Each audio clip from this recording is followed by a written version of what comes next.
Call the damn leads. It started as a joke. Listen, I'm just going to put that on a t-shirt someday and I'm going to sell it to everybody in the marketing world. Why are you afraid to pick up the phone and have conversations with people? It's okay that you don't know everything. No one expects you to know everything. Do not try to sell every single person with a credit card and a pulse simply because you want to make money. When you step into being a solopreneur, you are now responsible for the entire machine versus just your one little cog. Do I think you need to read it like a robot? No. Money is relatively easy to make. I teach our clients the CALLS framework. CALLS. Just keep it simple. All right. Yet another episode of C2C, Coach to Coach Central, where we have raw and honest conversation about building, coaching, consulting, solopreneurship business. I have a great guest today, as always, Drewbie Wilson. Drewbie, welcome to the show. Hey, Lidia, thank you so much for having me. I'm excited to be here with you. Yeah, well, I learned about Drewbie through the podcast, and the podcast is called Call the Damn Leads, and I love that name so much. So why don't we start there? Where does this name came from? Yeah, thank you so much. So Call the Damn Leads, it started as a joke. So many years ago, before I became a coach, consultant, entrepreneur, I was an insurance agent. And I learned as a salesperson that if I could generate my own leads, I could essentially write my own paycheck, right? Because if I knew how to do the marketing and get leads, I'd be able to make more sales. That was at least my mindset behind it. And so I started learning online marketing, funnels, websites, meta ads, all the things that go along with that. And I had some success with it in the insurance industry. And so what ended up happening is some of the guys who I was, connected to through the industry reached out and said, hey, we want you to set this stuff up for us as well, because you were already a great sales guy. Now you're making more than all of us combined. Like, what the heck are you doing, and is it legal? So I was like, well, this is genius. I'm going to start a marketing company and make all this side money and, yada, yada. And so we start the marketing company. We start generating clients. And if you're in the marketing space, you understand that you can be incredibly great at what you do. There's still an aspect of ownership on the client to do their part, which for me was getting them to pick up the phone and call the leads.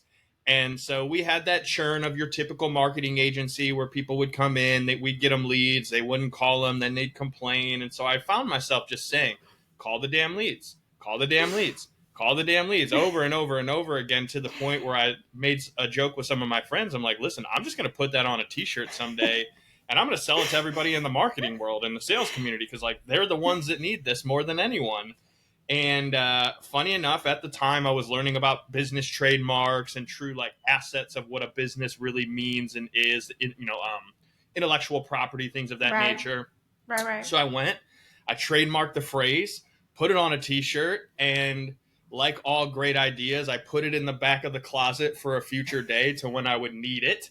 And Smart. 3-4 years later, I left the corporate position I was in, and Call the Damn Leads became a full-blown business.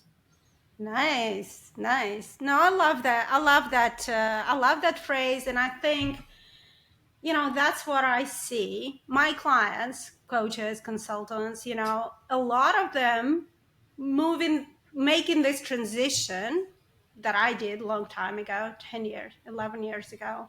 In corporate, they were doing something. They were the function, right? And then they decided they become, health coach, right? So they know nothing about marketing, selling. They never were into in the client-facing position, right? For them, it's like completely alien. And because I have my own kind of theory, right? Why people are so afraid of sales. Well, first of all, it has such a bad reputation. I don't know. I'll let you add to that. First of all, just the bad reputation, right? People think of a salesman, as a car salesman, like the worst in the world. Insurance agent, right? And then secondly, is just they don't understand how it's done correctly. So I don't know, maybe you add something to that, why people are so averse, and when they hear sale they like freeze. What are some of the reasons you would say? Yeah, let's peel that back a little bit because there's a couple layers to it. One, I think you hit the nail on the head when someone's shifting out of an employee role, right? You're a cog in the bigger machine. You perform a service, you perform a task, like that's your responsibility.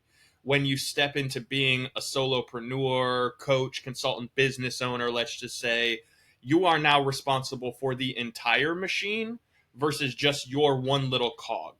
And so I think there's a lot of learning that happens when you realize that, like, there's a lot more to this than just showing up every day and doing the thing that you're great at. And that's what I find with a lot of coaches and consultants, especially. They have an expertise, right? They're fantastic with health. They're fantastic with, marketing, or they're specifically really, really good at helping people with the mindset. Like, whatever your skill set is, you're amazing at that, but you're not amazing at all the other pieces that are required in order to run the machine. And what I find happens the most, and with call to damn leads, like one of the conversations we have often is around call reluctance. It's like, why are you afraid to pick up the phone and have conversations with people? And what I've kind of boiled it down to, Lydia, is uncertainty. And what I mean by that is, a lot of times people are afraid to pick up the phone because they're not sure what's going to happen when the other person answers. They don't have a process. They don't understand the tonality, the cadence, what questions they're supposed to be asking to make sure that, hey, once I've got this individual on the phone or in front of me, what the heck do I do next? And so it's that uncertainty, that fear of not knowing, that keeps people from doing the thing that they need to do, which is often why people stay in their corporate position for so long, because they're like, I'm afraid to go and do this because I've got my comfortable salary, I've got my bills are paid, like I have this calling, but I'm not exactly sure what's going to happen when I give up the comfort of what I have so that I can step into this new season of life. And it's the same thing with sales. And what I really think a lot of people are, kind of afraid of is being rejected, right? Oh, well, your idea is terrible, or, I don't think you can really help me, and I don't believe in what you do. And like, there's an aspect of that for sure. I think you and I probably also experience that still to a degree, even having as much experiences as we do, correct? Correct. And I mean, totally. So, they don't know what to say. They're afraid, being rejected. But I think there is even, like, you wanted to unpeel it. I think there's probably one more even before that. They're like, do I have the right to call these people? Like, do they even want to be bothered? Like, who am I to kind of bother them? And I hear this so much. Like, my work should sell by itself. Like, this is the hugest belief that a lot of like good coaches, consultants, like, my work will speak for itself. When I become this great coach, and they keep getting certification after certification after certification to become this great master, because they think, if I am PCC, MCC, BCC, whatever CC, I don't Every need letter in the alphabet. I don't need to bother people. So this, what do you say to folks who say, well, I don't want to, like, who am I to call? Who am I even not to call? I mean, call probably on the top of the scariest, but even to send the message, like simple, hey, how are you? Simple DM on the social media. Like, what do you say to that? There's a term for it. Maybe you've heard it, maybe you haven't. Imposter syndrome. Yeah, of course. And so this is a term that I've used quite a bit over the years. There's a lot of different ways to look at it, but essentially it's being in the feeling that you don't deserve, or you're not worthy to stand up there and lead someone, or to provide some sort of value, or to teach, or to coach or consult. Because what happens is, as we transition into this new role of coach consultant, we realize that we don't know what we don't know yet. we have the understanding that there's still so much to learn and there's so many things out there, and we realize that. And I think that's a good thing. But what happens is so many people will let that knowing that they don't know everything be the reason that they don't want to jump in and get started. And what I often have to remind my clients that I'm working with to work through this mindset shift is that it's okay that you don't know everything. No one expects you to know everything. And if you're truly feeling that imposter syndrome, in my opinion, it's actually a good thing, because it means that you have integrity. It means that you're an honest person. It means that you would never stand in front of another human or group of people and actively lie to them about how they can do the thing that you're there to teach them to do. Now, don't get me wrong. There's a lot of people out there that are talking about stuff they've never done, and it's all theory, and they've never actually done any of those things. Yeah. But for those of you that have done the thing, you've lost the weight, you've changed your diet, you've built something amazing for yourself and for companies that you've worked with. Like, it's okay to know that what you've done is enough, because there are people out there who are where you were originally, and the only thing they want to do is get to where you are now.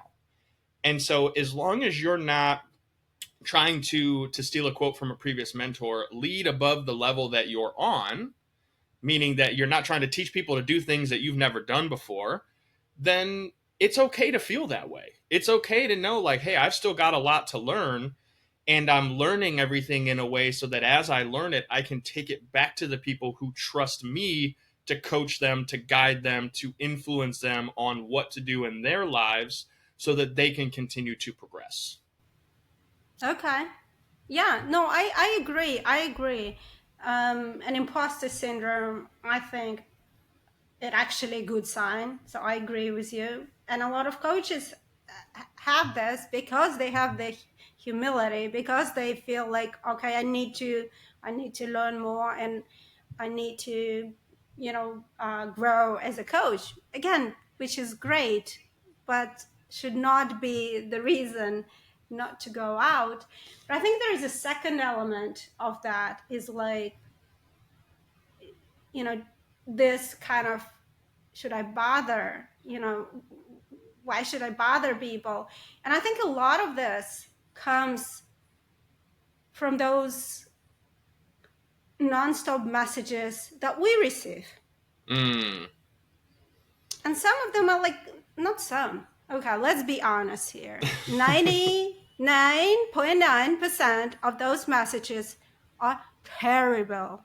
Correct? They're awful.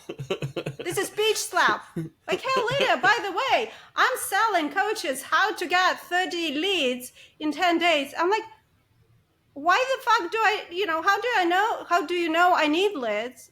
And who are you, by the way? And why are you bothering me? And, I ignore those. But imagine coaches, like new coaches, receive those emails and they're like, well, I don't want to sound like that.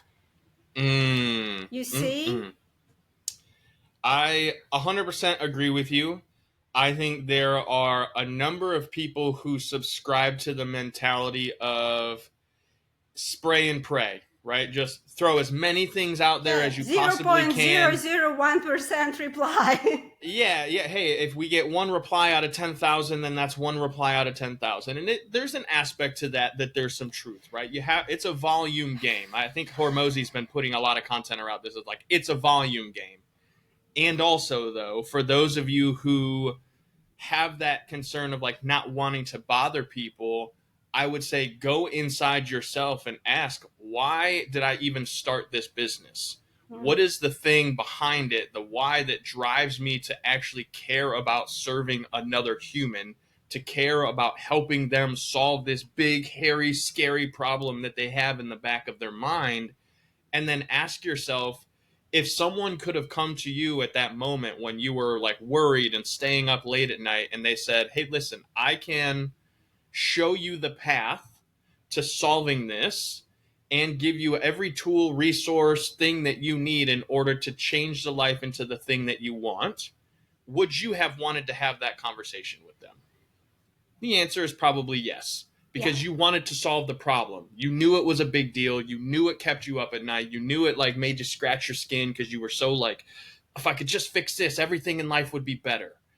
And Mhm. if you know that you were there, why wouldn't you believe that your clients could potentially be in that same position? Now, Lydia, like you said, you can't just go out there and be like, hey, I can help you fix gut health. Hey, I can help you lose 20 pounds in 5 days. Like, you're not going to go out there and just beat people over the head. But there's nothing wrong with reaching out to someone that you have some sort of connection and just being like, hey, I really Right. appreciate your friendship and the connection over all these years. I'm working on something new. I think maybe it might be something that would be worth a conversation, and I'd be, really curious if you're open to learning a little bit more about it. Correct. Just keep it simple. Yeah, yeah. So it goes back to your point is given your client, and I do this and you do this, giving your clients some sort of a plan, or kind of showing them what are some of the options, how to do it nicely, right? Not Mm-hmm. copy paste, not templatized, right? And I want to ask two questions. So it comes back to your point about being the uncertainty. If you don't know, if you see all these bad examples, you do need to know good examples, right? Now, on that point, two questions. Well, two pairs of questions. One is cold versus warm. What do we think? And again, we're talking not B2B. We're talking about solopreneurs, coaches, consultants, service providers. So cold to warm, cold or warm, or and I have my opinion. And then second, when you're on the call, script versus no script. So I wanna talk about these two pairs and hear your opinion, and then I throw mine. I love that. Yeah, so let's start with cold warm. In my opinion, any lead is a good lead.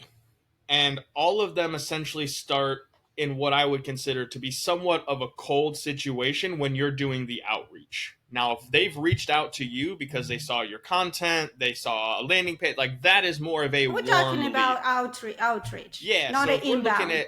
at outreach, right? So cold would be someone that you have not had any sort of real conversation with whatsoever at any Right, given time.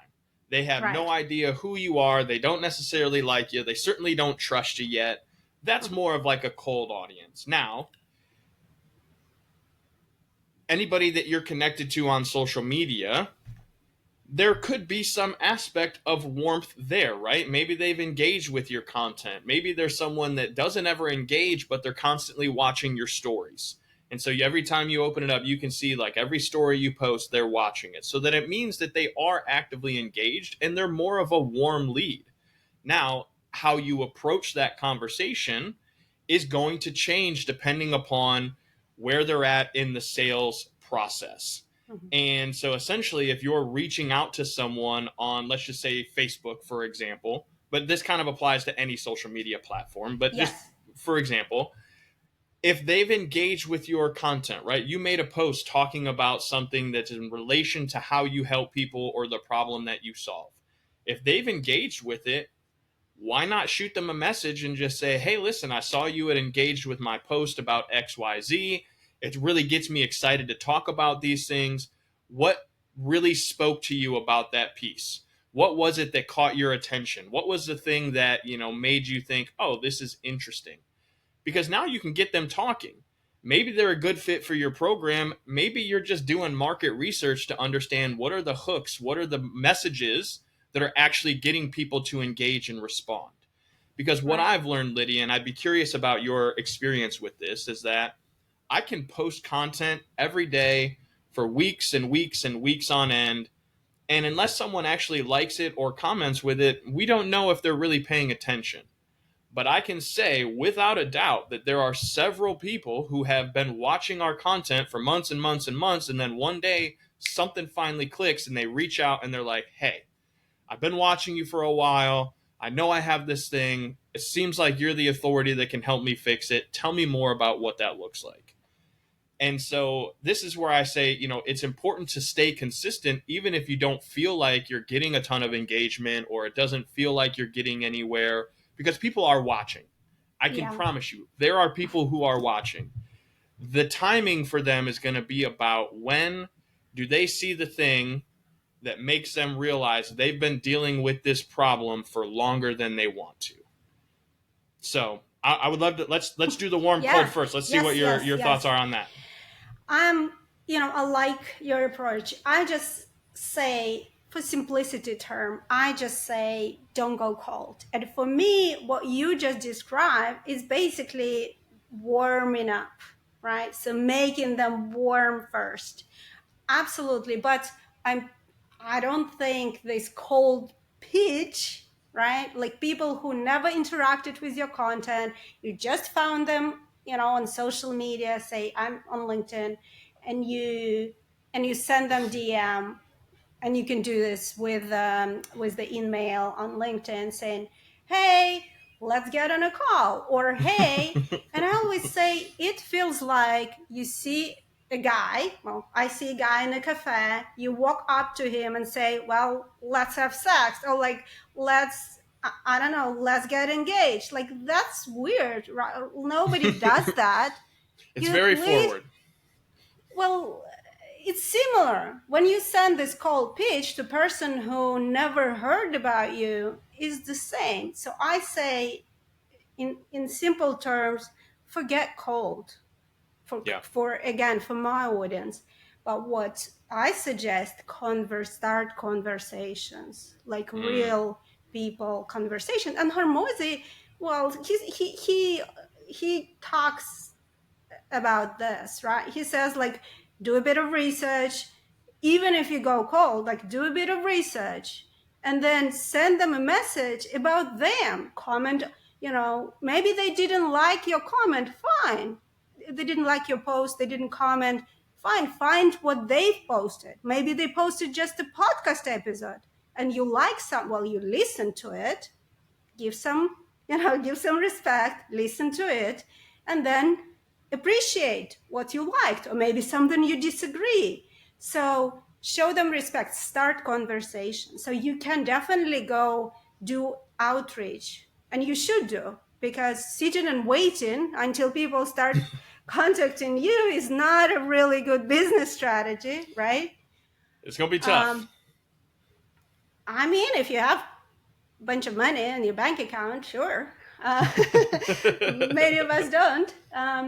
So I'm totally with you on that. Start conversations. The easy ones are people who you already connected, you're already communicating through your content. That's the easiest.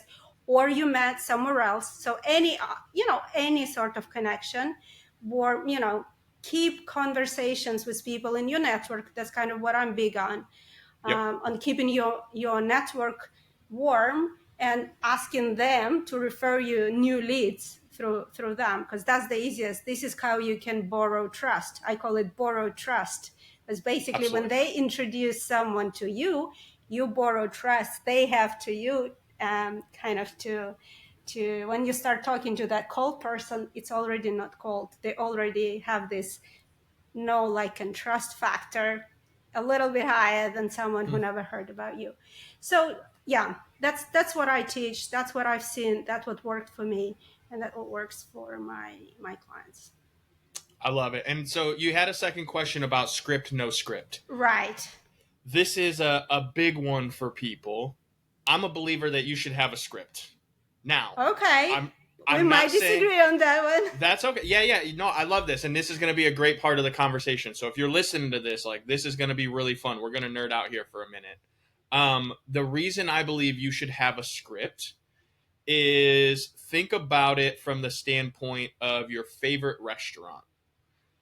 You have that one specific meal that you really love, that, like, every time you go you always get it, and it's always the same, and it always brings that special nostalgic feeling. That chef has a recipe, and he follows that recipe, or she follows that recipe.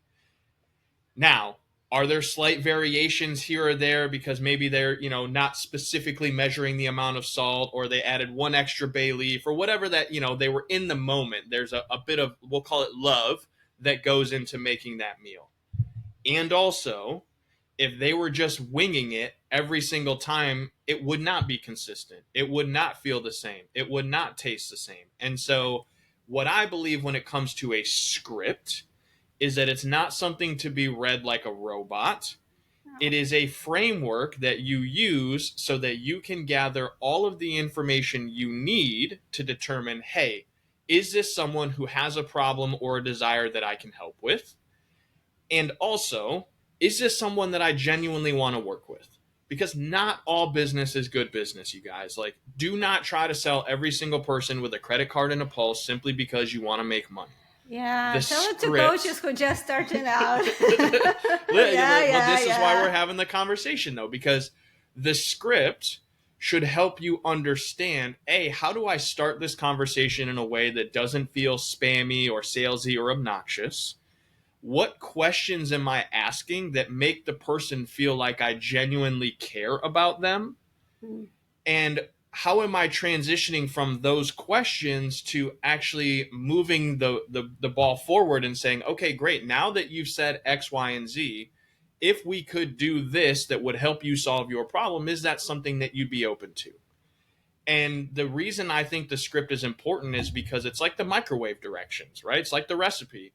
Anybody can just show up and throw a meal in the microwave. But if you don't follow the instructions on the box, guess what's going to happen? It's not going to be very consistent. Maybe you forget to take it out of the box completely. Maybe you don't poke a hole in it so it blows up and goes all over in the microwave, right? But the same thing applies to your sales process. If you're not specifically working it through the right instructions and the right process, right? It's like IKEA furniture. This is another good idea. They give you all of the pieces in a big box and you're like, okay, I know what it's supposed to look like at the end, but if I didn't have those step-by-step instructions that showed me how to build it, it would probably look a little bit wonky unless I had done it thousands and thousands and thousands of times. So I think that you should have a script. Do I think you need to read it like a robot? No. But I think you should go into every conversation armed with a process that allows you to move the conversation in the way that you know is going to get you closer to helping that person make a decision on whether or not it's a good fit to solve this problem with you, or if not you, then who can you send them to work with? So Lydia, share your thoughts. I'd love to know. Yeah, absolutely. I think we are on the same page. Honestly, I'm sorry. We're just using different terminology. So it's, in my words, it's not the script, it's the structure of the call. So, and couple of, I call them magic phrases that, kind of, you say them word for word, right? And then there's some pauses where you have to shut up. But that's how I call it. And my analogy, so you're right with your analogies, my analogy is coaches, when we go through, at least in good schools, the one I went to, when we are taught a structure of a coaching session. There is the beginning, 3-5 minutes, establish rapport, and then and then there are specific questions at the beginning that you ask, and there's a question you ask, the same questions you ask at every single coaching session. And then there is the middle part, the exploratory part, but then there is a closing. Again, the same questions you ask every single time. Yep. Does it mean you sound robotic? Well, maybe the first couple you do, but then after hundreds and hundreds of those, you don't need. But so is the same, right? A good structure. You need a structure to the sales call, absolutely, and some key phrases and some key kind of pauses and keeping the timing. Again, the coaching call. Again, I think I have a secret to share. I think coaches should be the best salespeople. They should be the best because there's so much commonality between the structure of the coaching session and the sales call. And best salespeople are those who listen well and who can repeat back and who can reflect back. Well, these are all things that coaches are good at. They just need to do a mind shift, and they need to be themselves and take the take the anxiety and the nervousness and stop thinking about the goal, the transaction. And like you said, I love that you said your goal is not to close the deal, right? The goal is to help the client. And if it's not you, fine. Maybe you refer them to another coach. Maybe you suggest, I suggest books, podcast programs, like bunch of things. Even after, like, my goal is to enhance the relationship. This is my only goal for the sales calls. Now, of course, if I get the sale, hallelujah, I'm not going to say no to that. But if my relationship improved after that call, that's it. I often keep in touch with these people. I stay, I just send them stuff that I remember of them, send them podcasts, send them stuff, and again, they may refer clients to me. Yep. And do you mind if I share my acronym, 100%, the framework that I use? 100%, awesome. Okay. Absolutely. So I teach our clients the CALLS framework, CALLS. And it stands for C, confirm the reason we're even having a conversation, right? Nobody wants to waste time. So let's just kind of get the clarity of hey, this is what we're here to talk about today. Ask specific questions that are relevant to the goal. So a lot of people are like, hey, I want to build rapport. So they're asking about the weather and all these specific weird things. And sure, there's some aspect of that, but 1 minute, none of that really matters. Minute. Yeah, right. None of that really matters. You need to ask specific and relevant questions that give you the data points you need to know, can I help this person? Yes. The first L stands for listen with intentionality. Because if you're asking questions and you have someone that's not the yes, no, one word answer kind of person, which you'll get those, but most people, when you start asking questions, they're going to spill their guts. They're going to tell you all the things. People love to talk about themselves. And again, so coaches know how to ask open-ended questions. That part right there. And so if you're listening, they're going to tell you everything that you need to know so that you can get to the second L, which is laying out the plan for success. Awesome. Based on everything you've told me so far, it looks like your goal is this. And if you can solve this, this, and this, it's going to get you to that goal. Is that correct? And they're like, yes. And it's okay, so if I can show you how to do this, this, and this, and it gets you to your goal, would that be something that you'd like to do? And they're going to say, well, yes, of course I want to get to my goal. And so the S stands for secure the bag. You got to get paid. Listen, coaches, consultants, at the end of the day, we're here to help people. Yes. We want to do what makes us feel good, but do not discredit the fact that you're here to get paid for the expertise and the value that you're going to bring to that relationship. And so what I think it's important, confirm, ask, listen, lay out the plan, and secure the bag. That's our calls framework. We run into every conversation with it. It doesn't matter whether I'm on a coaching call or I'm meeting somebody in the street. I'm always trying to run through that specific framework because it works. And it's why it's I don't necessarily believe in the script, but I know I'm going to ask the same handful of questions every time. And I'm going to use some specific key phrases, just like Lidia said. And I know that if I go through that, it's going to get me to where I can decide, hey, is this someone I can help? Is this someone that I need to send to someone else because I know that they have a problem, but it's not my wheelhouse or expertise?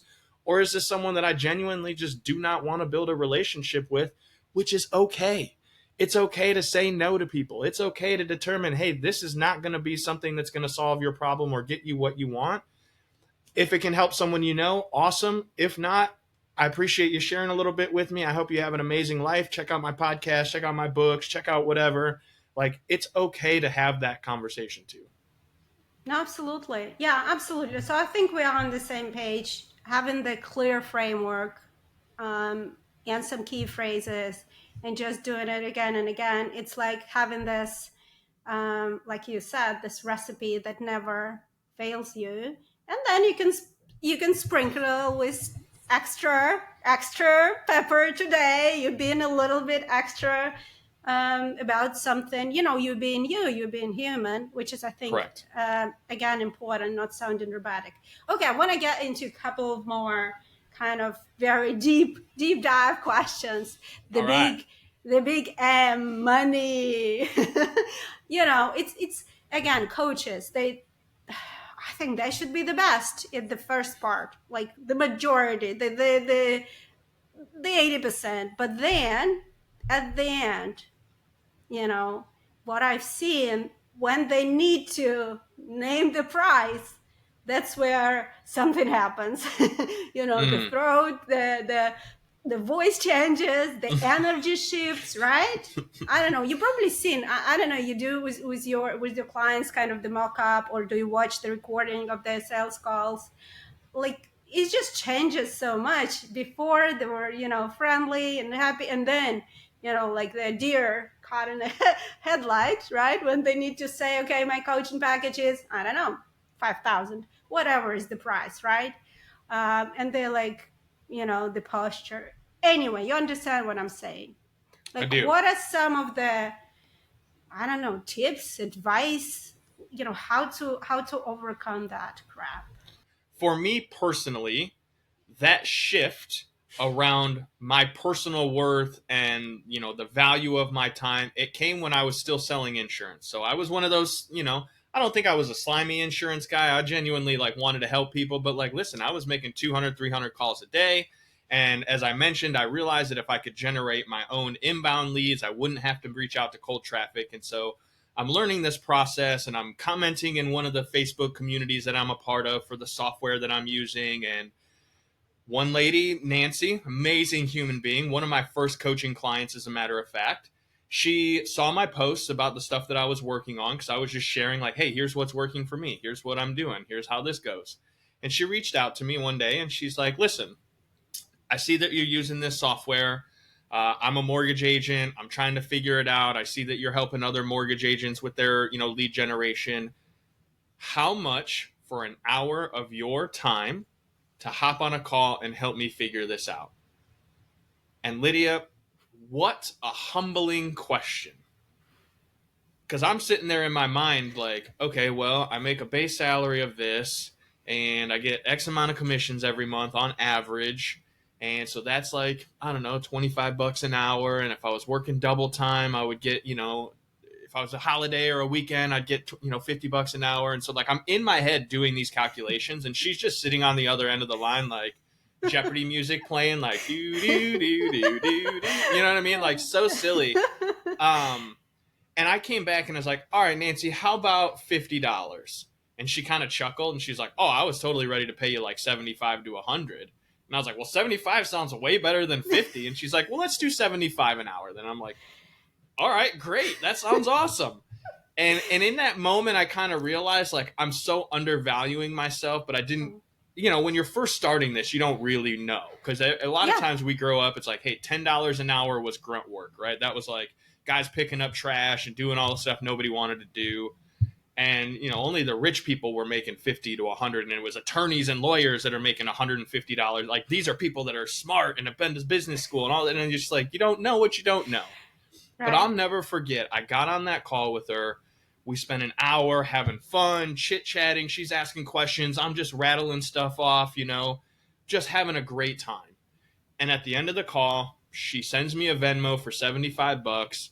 We hang up. We set another call for 2 weeks later where she's going to do another paid session. And I messaged a screenshot of it to my wife. And I said, babe, what in the heck? This was incredible. I just need to do this 2 to 3 times a day. I'd make 3 times as much money as I'm making, work half of as often, and actually enjoy what I'm doing. Yeah. And that was that kind of epiphany, the light bulb moment for me where I was like, well, hold on a second. I'm the one who has to determine what my time is worth. Granted, it is my skill set and my value to the market that will determine where that line gets drawn. Because I can't just go into the market right now and be I'm worth $1 million an hour. Because right. I don't know that I am necessarily. Do I think that we could have a conversation with a business that they could take and run with it and make $1 million? Absolutely. I have no doubt about that. Right. But I don't know that I feel comfortable personally asking for $1 million for an hour right now. And that's where the levels to this, and it kind of touches back on the imposter syndrome of you don't know what you don't know until you know. And then you have to make a decision on what actions you're going to take with that knowledge. And so it started this whole like shift in my world and my mind around money and making money and my personal worth. And what I've realized is that money is relatively easy to make. Once we get out of our own way, we get out of like that, scarcity mindset, and we start to realize that it is this weird magical form, this energy that we attract to us. And I don't mean to get like super woo woo, but like there's an aspect of that. Yeah. And also, time, energy, and effort are the real finite resources that we have to be aware of, because we can't get more of them. We can't win them in a poker tournament. Like, we don't get a box full of time and extra years, for our life on Christmas. Like, those are the things that really matter. So if you want to make more money, start being more intentional with the time that you spend, the energy that you put into that time, and the effort that you're making to increase your skill set and your value in the marketplace. And if you do that, you're going to start to see that you can ask for more money and do it in a confident way, because you know that 99.9% of the world is not being intentional with their time. They're not putting the energy into solving this problem. And the effort that they're giving right now isn't enough to make the change. So if you can show them through the example and the influence of understanding, hey, you're buying time at a discount right now for what you're paying me to help you solve this problem, because inevitably you could definitely solve it yourself, right? We've got YouTube, we've got ChatGPT, we've got Wikipedia, like all of the information is out there. But if you want me to compress the time that it takes for you to learn it and give you the frameworks and the processes that you can go and implement today, tomorrow, and next week, then you don't have to spend 5 years learning all of this stuff. I've already done that for you, and I'm going to shortcut it. So now you're buying that 5 years back at a discount by paying me $5,000 to go through our program. Yeah. So hopefully that makes sense, because I kind of go on like a soapbox there, but like this was such a massive thing in my life that it's important that I share it, because I think people go through that process as well. Right. No, it's very useful. It's useful. Would you also say that just doing more of this, just saying more, like, yeah, my program costs this much, like through reputation, you just, it gets easier, I guess, to say that. I often have to remind people, and this is in every business, right? It's not just coaches and consultants, but like, don't sell out of your own pocket. Just because a number to you seems higher or like a bigger investment doesn't mean that the other person you're talking to has the same perspective about price and money and value as you do. And this is where I think a lot of people are like, oh, well, $5,000 is a lot of money. And it's like, to who? Yeah, It might feel like a lot of money to you right now because you aren't at a point where you have, a significant amount in the bank, but it doesn't change the fact that to the right person, $5,000 is nothing if it's going to fix their problem. Exactly. And that leads to my kind of the final question. I think one of the, not biggest, but most common objective, is it's too expensive. Different ways people say it, like, I need to think about it, and then you ask, like, what do you need to think about, right? Like, hey, let's think together, whatever the format. They're like, well, I kind of hope it's expensive, or I kind of hoped it would be less, or whatever. So what are some of the cool answers or formulas that you offer to your clients to respond to the money objection or too expensive objection? It's layered, and I think it starts with the questions that you're asking earlier in the conversation, so that the money does not become the big objection at the end. Now, when I'm doing sales training, there's 3 objections that we run into consistently in every single business. Price is number 1. The price isn't right. It's too high, it's too low, whatever. The timing. Hey, I would love to do this, but I've got to wait until blank. I'm too busy. I don't have, I don't have the time to invest in this. And and then there's the I need to think about it, or I need to speak to someone else about it, which is kind of the Yeah. same thing as I need to think about it, right? Because it's like I'm not feeling confident in myself to make the decision right now. Yep. And so when it comes to the money objective specifically, I think part of that is earlier on in the conversation, digging in and just asking someone, it's like, all right, cool. Well, what have you done so far to try to solve this problem?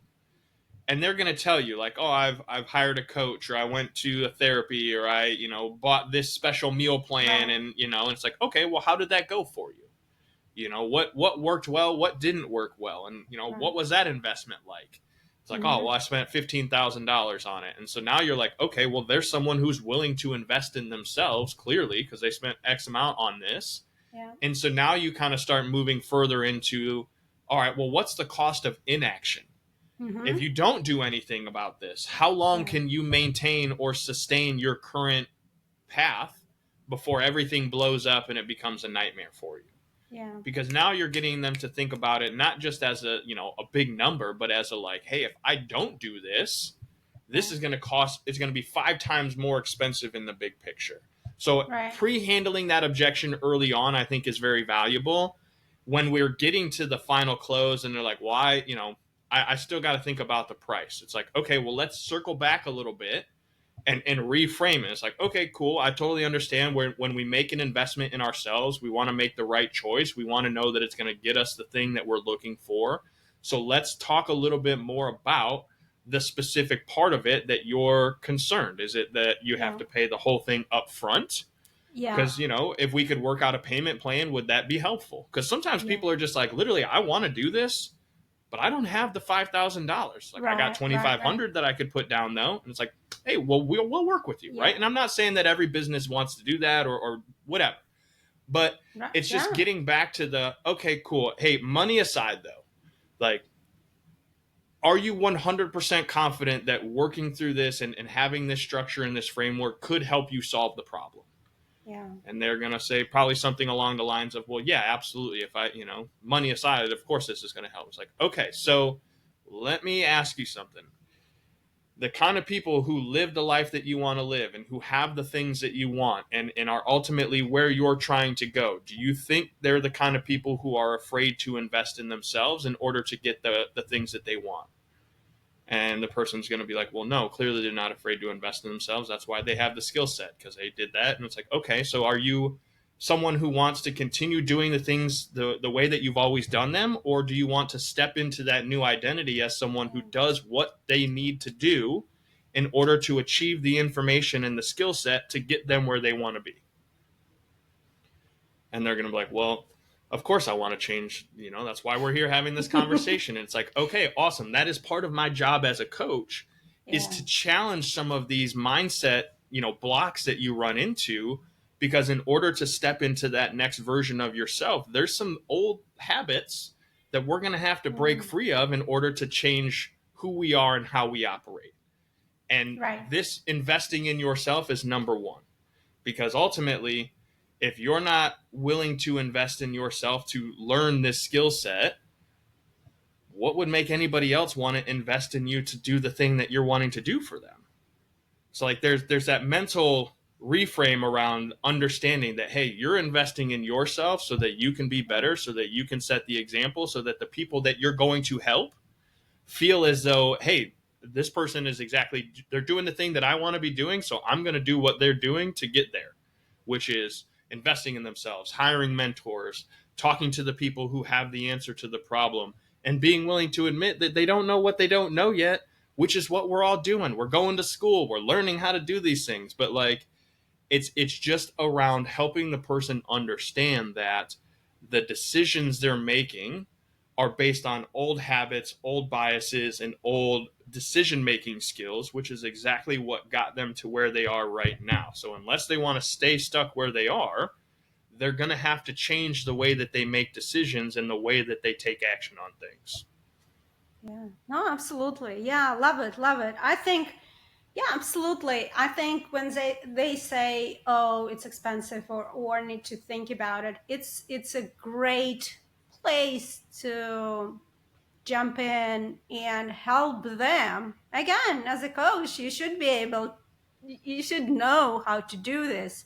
So help them to see what actually is stopping them. Because, even people, they usually mask a greater fear or a different fear under these three, because these three are so easy: money, time, and just, I don't know, right? But there is a deeper concern or deeper fear. So getting it out, and then, like you said, showing them where they go and if they don't take that decision, or where they could go, and being open and upfront that, you cannot guarantee, but, also sharing some results, and, offering kind of, offering that, what you've done with others. So whatever you can use there. But it can be this conversation, however uncomfortable it might seem, and it is, I tell you, especially in the beginning when you just started doing this call, like you freeze again, naming your price is freezing, and then when they say, well, I need to think, you're like, oh, thank you, bye, talk to you later. Like, I've done that, because I'm like, oh, Me too. I I'm can not finish. perfect. Well, yeah, I get it. Don't get me wrong. I'm the same way. I can finish this conversation and go and have, and finally relax. If you can go through that, and, open up, or ask them to open up again, is just going to create so much, intimate relationship, I guess. I mean, closer, right? And helping them to walk through. Even, again, we want to close, but even if they don't close, they will they will learn, what's going on, and they might come back. Especially if these are more expensive programs. If they just learned about you recently, they might need a little bit of time to read your post, to kind of silently watch you, like we talked about. They just might, some people like to take time to make decisions. I know we're running out of time. I have tons of more questions, but hopefully, first of all, hopefully I'm coming to your podcast, but also, Absolutely. Folks, if you, like me, have a bunch more questions about sales calls, then definitely you know where to go, to the podcast, Call the Damn Leads. Where else, Drewbie, where else can they find you online? Yeah, absolutely. So I would say the best thing that a listener right now could do, if they're here with us today, they've invested the 50 minutes or wherever we are in the podcast at this point. If they've gotten some sort of, like, if you're listening and you've gotten some value out of this conversation, if even just one thing stood out to you and was like, hey, that's interesting, I might, try that, or I want to implement it. Here's what I'm going to ask you to do. I want you to share this specific episode on social media. Doesn't matter what platform. Could be LinkedIn, Facebook, Instagram, YouTube. I don't care. We're just like, share it. And even if you don't want to share it publicly, maybe even send it to somebody you know that you think it could help. 2 reasons. One, it's going to mean a lot for me and Lidia because we're taking the time out of our day to be here to pour into the people. We don't get paid $1 bajillion for having a podcast. Like, there's value to it, or we wouldn't do it. We pay for this. Oh yeah, it's a costly endeavor to pay the production team and all the software and all the things. So, like, we're investing in you right now, and you being willing to share this message with people means the world to us. Also, if you share it on social and you tag at Call the Damn Leads, I'm a sales guy. I'm going to see it. I'm going to follow up with you because I'm going to want to know, like, what was your takeaway? What was the thing that you got so excited about? And so that to me is like the biggest thing that you could do to learn more. Also, you can visit our website, callthedamnleads.com. Check out our Call the Damn Leads podcast. We're on every social media channel as Call the Damn Leads because brand congruency is very, very important to me. And, our mission is to have this logo, this phrase, in every airport across the United States by the year 2030 and across the world by 2040. Because listen, there's enough sales professionals, business owners, entrepreneurs, solopreneurs, coaches, consultants, like all the different names. I definitely need to get. I'm collecting the nice baseball hats. So I need to get that one. One.